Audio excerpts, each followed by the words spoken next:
Il y a de cela plus de 23 ans, à cet endroit, précisément de l'autre côté, où vous voyez une étoffe bleue, s'est passé un drame qui a complètement transformé ma vie. Un drame qui a complètement changé ma vie. Je vais vous raconter ce drame aujourd'hui et vous dire comment est-ce que moi, de mon côté, j'ai pu utiliser ce drame comme une occasion pour propulser ma destinée, comme occasion pour me positionner et réussir dans la vie.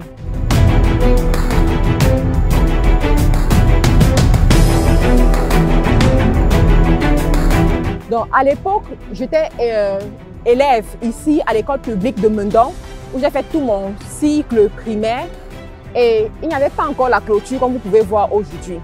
Donc, les élèves, à la sortie des cours, sortaient de tous les sens et il y avait une rue à ce niveau. Donc, je sortais par là et j'étais tellement enthousiaste à rentrer.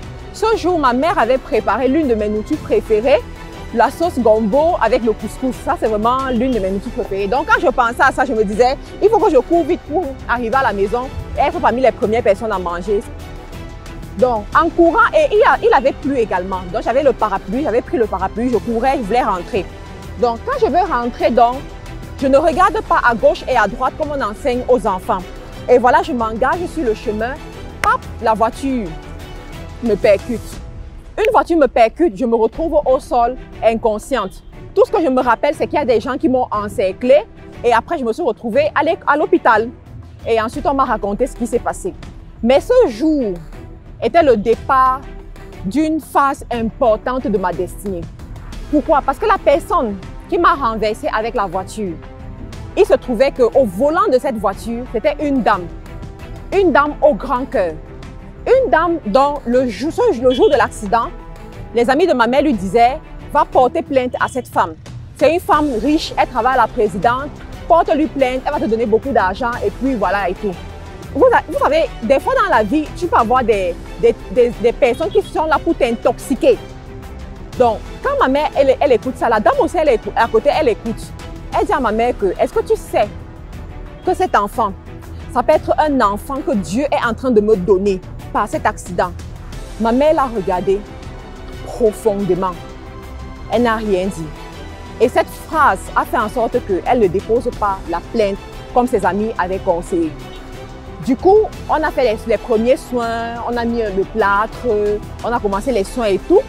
Et apparemment, la dame, elle a contribué un peu pour qu'on puisse faire les soins.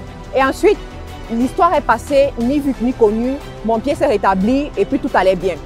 Sauf que des années plus tard, toujours sur cette route, je rencontre la même dame qui me reconnaît. C'est maintenant elle qui me reconnaît. Elle me dit, c'est toi ma fille que Dieu m'avait donnée. Viens me saluer. Je viens, je la salue, je lui demande que, mais vous c'est qui exactement? Elle me raconte l'histoire et j'interpelle ma mère. Ma mère me dit que oui, c'est vrai. Et tout, elle avait été gentille avec nous finalement. Et du coup, elle m'invite chez elle. Donc, je vais chez elle avec ma soeur jumelle. Pour ceux qui ne savent pas que je suis jumelle. Donc, on va chez elle, elle nous reçoit bien. Il y avait les goyaviers chez elle et moi, j'aimais tellement les goyaves. Donc, on mange les goyaves, on est contente.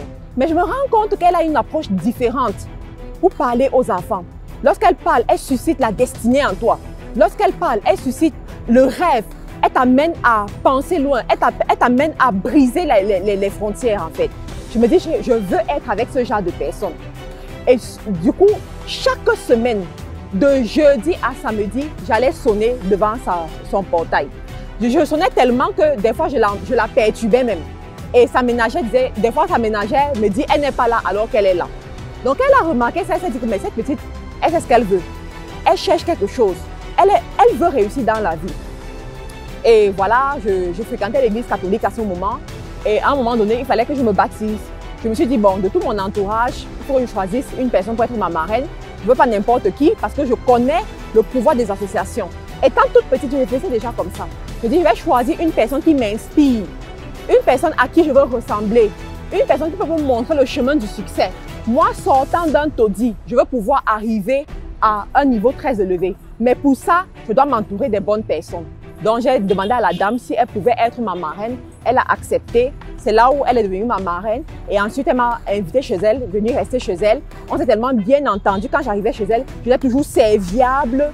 Je faisais toujours les travaux. J'étais toujours auprès d'elle pour faciliter la tâche, pour l'aider à rapidement gérer ses activités journalières. Elle s'est dit, waouh, ça c'est une petite qu'il faut aider. Et elle m'a adoptée chez elle. Je suis restée chez elle pendant près de 9 ans. J'ai eu mon baccalauréat dans sa maison. Et c'est à travers elle que j'ai compris qu'on pouvait quitter le Cameroun et aller en Europe et s'en sortir. C'est à travers elle que j'ai compris qu'on pouvait aller dans des grandes écoles et s'en sortir. C'est à travers elle que j'ai compris qu'on pouvait travailler, passer des nuits blanches et réussir. À travers elle, j'ai compris qu'une femme ne doit pas attendre d'un homme pour réussir. Parce que c'est une femme qui a servi à la présidence, qui a servi aux Royaumes-Unis. Elle était interprète auprès de la reine d'Angleterre. Donc, elle a touché vraiment les sommets et les sommets au Cameroun. Donc, en la voyant faire, ça m'a inspiré. Ça a bousculé la lionne en moi. Ça m'a amené à croire qu'avec mes capacités, je peux arriver loin. Avec mes capacités, je peux accéder à des niveaux élevés de la société. C'est cette dame qui m'a fait comprendre que la fonction publique n'était pas tout dans la vie. C'est la raison pour laquelle j'ai eu le courage à un moment donné de démissionner de la fonction publique. Parce que j'avais un modèle près de moi. J'avais une personne à côté de moi que j'ai vue jusqu'à après la retraite. Comment est-ce que par son travail, par l'amour de son travail, elle a pu se hisser à un rang très élevé dans la société. Alors je vais vous dire les amis, vous savez, le succès n'arrive pas par hasard. Vous comprenez? Le succès n'arrive pas par hasard. Tu dois penser ton succès. Tu dois rêver ton succès. Quand tu rêves ton succès, tu déclenches quelque chose dans la nature. La nature va t'envoyer des bonnes personnes, les connexions divines, les personnes qui vont te faciliter la tâche, les personnes qui vont t'ouvrir les portes, les personnes qui vont te précéder au palais et parler en ta faveur devant les rois, les personnes qui vont t'amener à rêver, qui vont t'amener à voir les possibilités auxquelles tu ne pensais pas auparavant. Moi, j'ai compris ça. Je me suis accrochée à cette femme. Même aujourd'hui, je suis allée dans les pays et les pays. Quand je reviens au Cameroun, je vais toujours la voir avec son paquet pour lui dire merci. Pour lui dire I'm grateful for what you have done in my life. Je suis reconnaissante. Et pour la petite histoire, je dois ajouter, c'est en restant chez elle que j'ai croisé mon mari. Parce que mon mari était voisin, comme on dit ici au Cameroun, c'était les quartiers des Bobos. Donc voilà. C'est là où je l'ai croisé et il est tombé amoureux. Il m'a dit, tu sais, je vais t'épouser. On a fait le tour du monde, après on s'est encore retrouvés. Il m'a finalement épousée.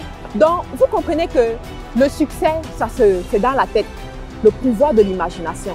Tu commences à penser là où tu veux arriver et finalement, tu vas finir par y arriver. Donc, c'était une petite vidéo de motivation pour vous. Merci pour votre attention, merci pour votre fidélité aussi. N'oubliez pas d'être à la Business Tour cette année au Gabon, en Côte d'Ivoire, au Sénégal, au Burkina Faso. Pour ceux qui sont nouveaux sur la chaîne, abonnez-vous à la chaîne et surtout, partagez cette vidéo auprès de vos amis. Merci, au revoir.